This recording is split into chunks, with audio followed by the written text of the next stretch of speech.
Example number 1. 14 plus 8 divided by 2 times 5.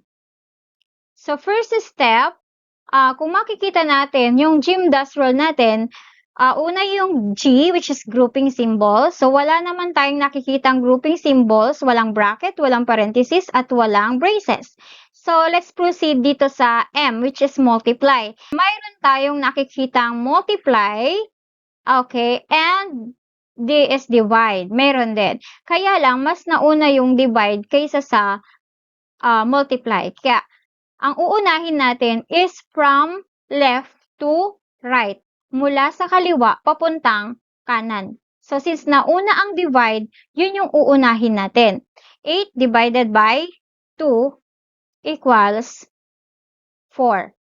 So, we have 14 plus 8 divided by 2 is 4 times 5. Okay? Saka natin isusunod yung multiply.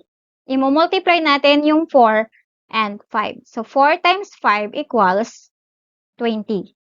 So, we have 14 plus 20. Next naman natin, after ng multiply or divide is addition. So, 14, i-add natin sa 20 equals 34. So, the final answer is 34.